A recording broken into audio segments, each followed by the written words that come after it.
What is going on? How's everybody doing today? Hope everybody's having a good day so far.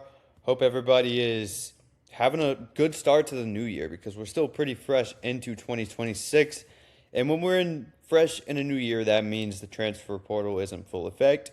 And when your head coach is Lane Kiffin, your new head coach, Lane Kiffin, you know you're going to be pretty active in the portal. You know you're going to be chasing one of the top quarterbacks in the portal. You know you're looking for a guy that can come in and develop and win you games, especially at your first year, at a premier program where you can recruit the top talent like the guys that we're going to go over, which is LSU.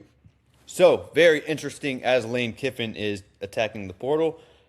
There is some quarterback stuff going around, and we're going to talk about that today in this video. So, before we do get into it, let me know in the comments if you're an LSU fan.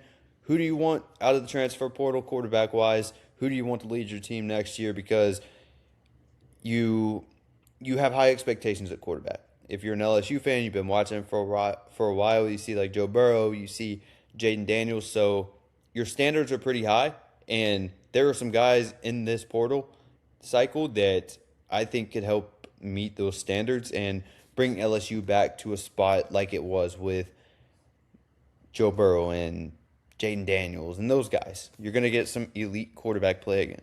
So, let's jump straight into it. Not going to go too in-depth, not going to keep you here too long, but just kind of give my thoughts and opinions.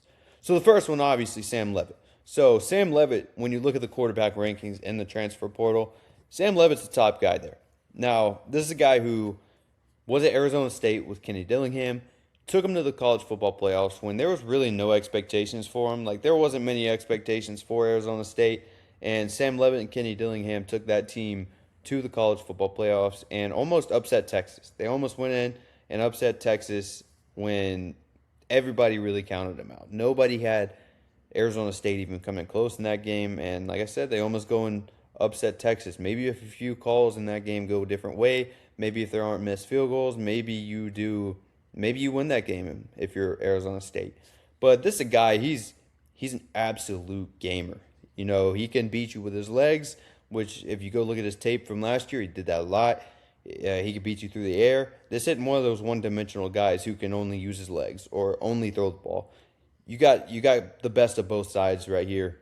And so I'm saying he's a super dynamic quarterback, he's a gamer. Like I said, he's a gamer. If you need that extra first down, he's going to lower his shoulder and run over a defender to get you past the sticks, and he's just one of those guys, if you know what I'm talking about. So if I had to make a comparison, I'm not saying like talent-wise, but stylistically, this reminds me a lot of when Lane Kiffin went out and got Jackson Dart. I'd say Leavitt's a little bit more of a polished player than when Lane Kiffin went out and got Jackson Dart, and you see what happened there. Lane Kiffin turned Jackson Dart into a first-round pick, and he's having major success over in the NFL. Now, if we're talking about Sam Leavitt, I think that ceiling may be a little bit higher. And I'm a big fan of Jackson Dart, by the way. I'm a massive fan of Jackson Dart. Probably one of my favorite quarterbacks out there. But, man, Sam Leavitt, I think the ceiling is very high for Sam Leavitt. And if you put him in a Lane Kiffin offense, I think every team out there they're in some trouble. And I think LSU should seriously be looked at as a serious contender if you can go out and get Sam Leavitt. Now, take a little bit of a dive into his stats. Now, he did deal with a lot of injuries last year, so it did hold him out several games. But when he played, it seemed like they were almost lights out. He was great when he played. Now, he was getting a lot of first-round draft buzz. He was projected to be one of the top quarterbacks taken off the board in the NFL draft this year, but injuries did prevent that. Now, if you do bring him in, it's most likely for 1 year because, like I said, if you put him in a Lane Kiffin offense, he's probably going to be a first-round pick. He's probably going to be in that conversation to be one of the top quarterbacks drafted next year, maybe even top 5, maybe even top 2, maybe even number 1 overall. I could see him being that good, and I could see his ceiling being that high next year. And he is a redshirt sophomore, so he will be eligible. So that's why I'm saying he is probably going to be a one-and-done if he does go to LSU. But it's a guy who can come in and really make you a national championship contender, especially with a new head coach like Lane Kiffin and the rest of the portal talent that he's going to bring in, which we're also going to go over in a separate video. But anyways, jump into his stats right here. Like I said, factor in the injuries. He did miss several games. 1,628 yards through the air, 10 touchdowns through the air, 3 interceptions. Now, I want to see his rushing touchdowns. He had some rushing touchdowns mixed in there. I'm not sure how many, but he did have a. So yeah, if you could see right here, he didn't play. He wasn't able to play many games last year. He did get shut down pretty early in the season. 5 rushing touchdowns through the on the ground for Leavitt. But yeah, just go watch his tape if you haven't. This kid's incredible. I'm a huge Sam Leavitt fan, and I think he hasn't even reached close to a ceiling yet. And I believe that you could really see his game elevate even more under an offense like Lane Kiffin's. So the next one, who just entered the transfer portal yesterday. Now, if you know the story, Brendan Sorsby was LSU's main target, which was the number 2 quarterback in the entire transfer portal, now committed to Texas Tech. But Brendan Sorsby was LSU's main target. Once he committed to Texas Tech, they had Sam Leavitt in on a visit. If you're tapped into social media, you probably saw Lane Kiffin and Sam Leavitt at the LSU basketball game, sitting together. Definitely on that recruitment, because Lane Kiffin, if there's one thing he can do, he is a very good recruiter, especially when it comes to the transfer portal. He knows what the modern day college football, he knows how it works. He knows what these recruits like, how to draw them in, and he does an amazing job at that. So you did see Sam Leavitt at the game. And but anyways, when Brendan Sorsby committed to Texas Tech, they immediately pivoted to Sam Leavitt, which Sam Leavitt probably would have been my first choice anyway.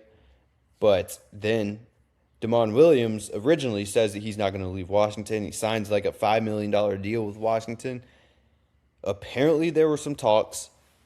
We don't know the team, but apparently there were teams contacted with Demond Williams prior to him signing that deal with Washington. So, there's some tampering involved. I'm not saying who it is. I'm not saying it's LSU, but it's very intriguing, and it could be. Very well could be, because now LSU is completely pivoted, it seems like, to Demond Williams. Now, Demond Williams, he's another guy. Yeah, I think in a Lane Kiffin offense, this kid is going to absolutely thrive. I think he has the ceiling to be a future top 5 pick. I think he has the ceiling to be a Heisman Trophy winner, if I'm being honest. And I think Sam Leavitt does as well. I think these are 2 amazing quarterbacks, and you can't go wrong with either option here. But if I'm looking at if I'm looking at Demond Williams, I just spoiled something. If I'm looking at Demond Williams, you're looking at his height, you're looking at his size, you're looking at just the way he plays the game.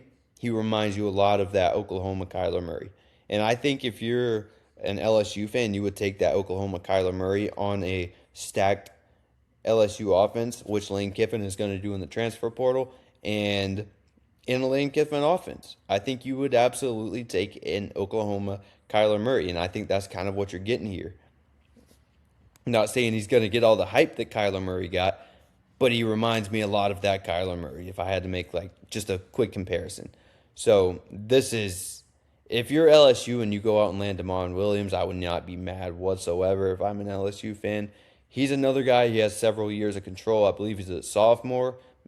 He's either a redshirt sophomore or a true sophomore. I think he's a redshirt sophomore. Yeah, redshirt sophomore. So, yeah, you have several years of control. I don't think he'll go first round next year unless he just goes out and wins a Heisman Trophy if he does go to LSU. But I think you will have him for at least 2 years. And you're getting a dude. You're getting an absolute dude. So if you look at his stats this year, 3,000 yards through the air, 25 touchdowns through the air, 8 interceptions, 75.7 QBR. And keep in mind, this kid, if you look at his ceiling, he hasn't even come close yet. And he's looking like an amazing player. He can get it done with his legs too. If you look at this, against the Rutgers, he had 136 rushing yards. Pretty much every game. He's in the 80s. He's in the 60s in rushing yards. So this is another very dynamic player. And like I said, reminds me a lot of Kyler Murray. So yeah, I think that's 2 intriguing options. And that's 2 options that LSU is pretty heavily involved with right now. So if you're an LSU fan, I'd kind of expect to get one of these guys. So let me know in the comments what you think, and let me know who you want at quarterback out of these 2. or if there's someone else in the transfer portal that you would rather more. But if you did enjoy this, I would greatly appreciate if you did consider subscribing to the channel. I posted some LSU content a few weeks ago. You guys showed me tremendous amount of support. I greatly appreciate it. I love watching what this LSU team is doing. I love covering this LSU team. I love breaking down every move that Lane Kiffin makes because I truly believe he's a program changer, and he's coming in to change this LSU program back to where I think a lot of fans have that priority, back to those Joe Burrow days, and further back as well. So yeah, I think Lane Kiffin's here bringing LSU back, so I love covering that. And yeah, it's just a fun team in general. It's one of my favorite teams to talk about in the transfer portal. So if you are an LSU fan, keep up to date on this channel because there's going to be a lot of LSU content coming. We still have a video coming over some other guys that LSU have already landed in the portal and some other guys they're targeting. Also going to be doing a video over all the staff that Lane Kiffin is bringing in to LSU from all over the country, which is going to be a massive impact for this team on the defensive and offensive side of the ball. So yeah, I guess that'll do it for this video. I greatly appreciate all of you who tuned in and left a comment or dropped a like or hit subscribe, anything. Greatly appreciate that. And yeah, I'll catch you guys on the next one. Peace.